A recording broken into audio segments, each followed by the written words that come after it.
Pada bagian ini akan dibahas mengenai proses-proses dalam PKI, yaitu Certificate Request, Certificate Revocation, dan Client-to-Client Communication. Klien harus mengirimkan request untuk mendapatkan suatu sertifikat digital. Standar yang biasanya digunakan dalam mengirimkan request adalah PKCS nomor 10 yang diterbitkan oleh RSA Security. Isi dari request harus meliputi nama CA, public key dari user atau klien, algoritma identifier, dan digital signature dari user yang dibuat dengan private key. Request ini dikirimkan melalui secure channel dalam format privacy enhanced mail. Certificate revocation adalah suatu kondisi di mana sertifikat kehilangan validitasnya sebelum masa berlaku yang ditentukan. Hal ini disebabkan oleh permintaan dari user atau klien, ketidaksesuaian identitas yang diberikan, atau hilangnya private key yang dipegang. Sertifikat yang dicabut akan disimpan dalam Certificate Revocation List dan dikelola langsung oleh CA. Ketika dua atau lebih klien ingin berkomunikasi dengan aman, dibutuhkan validasi dan negosiasi terhadap algoritma enkripsi dan pengamanan lain yang akan digunakan. Protokol yang dapat digunakan dalam negosiasi meliputi Internet Security Association dan Key Management Protocol, Internet Key Exchange, OAuth, dan Scheme. Dalam hal sertifikasi, suatu CA dapat mensertifikasi CA lainnya sehingga dapat membentuk sebuah rantai panjang bila melibatkan banyak CA yang biasa disebut sebagai jalur sertifikat. Pengaturan rantai CA dapat menentukan arsitektur dari PKI. Berikut adalah contoh rantai CA. Borja disertifikasi oleh CA Foo, di mana CA Foo disertifikasi oleh CA Bar, dan CA Bar disertifikasi oleh dirinya sendiri. Terdapat 3 model arsitektur PKI, yaitu Single CA Arsitektur, Enterprise PKI Arsitektur, dan Hybrid PKI Arsitektur. Ketiga model ini dibedakan berdasarkan jumlah CA, pengaturan, dan hubungan kepercayaan antar CA. Pada Single CA Arsitektur, CA menerbitkan dan mendistribusikan sertifikat dan CRL kepada entitas. Model ini dibentuk dari sebuah CA dan entitas. Perkembangan dari Single CA Arsitektur adalah model Basic Trust List, di mana terdapat list CA yang dipercaya, di mana entitas hanya memiliki sertifikat dari CA tersebut.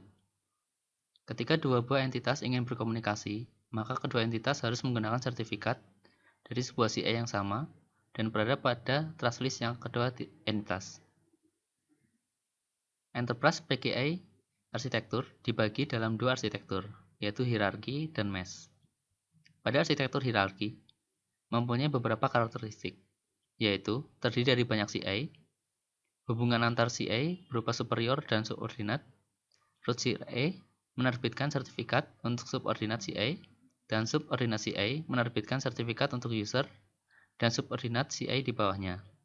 Sebagai contoh pada gambar di samping, rantai CA dapat dibentuk melalui root yang mensertifikasi CA1, CA1 mensertifikasi CA3, dan CA3 mensertifikasi user X. Sedangkan pada arsitektur mesh, hubungan antar CA berupa peer-to-peer, dan setiap CA menerbitkan sertifikat untuk setiap CA apabila entitas masing-masing melakukan komunikasi, serta adanya multiple trust point karena semua CA dapat menjadi point of trust. Seperti pada contoh di samping, di mana James dan Bob akan berkomunikasi, maka mengikuti jalur penerbitan sertifikat, yaitu melalui CA4, CA2, CA1, and Bob. Arsitektur PKI yang ketiga adalah arsitektur hybrid. Arsitektur ini memiliki 3 model, yaitu Extended Trust List Arsitektur, yang memperluas arsitektur trust list untuk mendukung panjang jalur sertifikat. Cross-Certified PKI Arsitektur yang menggunakan hubungan peer-to-peer untuk berkomunikasi secara aman, dan Bridge CA Arsitektur di mana model ini mendukung multiple PKI Arsitektur. Pada model Extended Trust List, user harus menambahkan CA sistem PKI yang lain untuk melakukan komunikasi. Jalur sertifikat yang ada di-generate oleh sertifikat GETS. Sebagai contoh, Alice ingin berkomunikasi dengan entitas dari sistem PKI yang lain. Maka Alice harus menambahkan CA dari kedua sistem PKI tersebut ke dalam trust list. Model kedua yaitu Cross-Certified PKI, yang hubungan cross enterprise dibangun secara peer-to-peer. Setiap root CI atau subordinate CI dapat membangun hubungan peer-to-peer dengan sistem PKI yang lain. Seperti pada contoh berikut, di mana CI B3 dapat membangun hubungan peer-to-peer dengan CI C3, dan apabila hubungan peer-to-peer telah terbangun, model ini akan terlihat seperti arsitektur mesh. Model ketiga adalah jembatan atau bridge CI. Jembatan CI pada model ini membangun hubungan kepercayaan dengan CI dari entitas lain secara peer-to-peer, sehingga terbentuk sebuah jembatan kepercayaan. CI yang membangun hubungan dengan jembatan CI disebut sebagai kepala CI, seperti pada gambar berikut, di mana CI1 adalah sebagai kepala CI. Berikut ini adalah tabel perbandingan arsitektur PKI. Ke kanan adalah jenis arsitektur, dan ke bawah adalah faktor perbandingannya. Berikut ini adalah validasi jalur sertifikat untuk mengetahui apakah sertifikat itu dapat dipercaya. Yang pertama adalah memeriksa tanda tangan digital pada sertifikat, memastikan pada saat transaksi bahwa sertifikat belum habis masa berlakunya, memeriksa status pembatalan untuk memastikan validitas transaksi atau dokumen yang ditandatangani, dan mengecek segala kebijakan yang berlaku, batasan pemakaian key, batasan nama, dan lain-lain. Pemilihan arsitektur PKI haruslah disesuaikan dengan kondisi perusahaan. Seperti pada tabel di bawah ini, apabila keadaan perusahaan kecil dengan unit yang seragam, maka disarankan menggunakan single CI. Apabila struktur organisasi sudah baik dan formal, disarankan menggunakan hierarki PKI.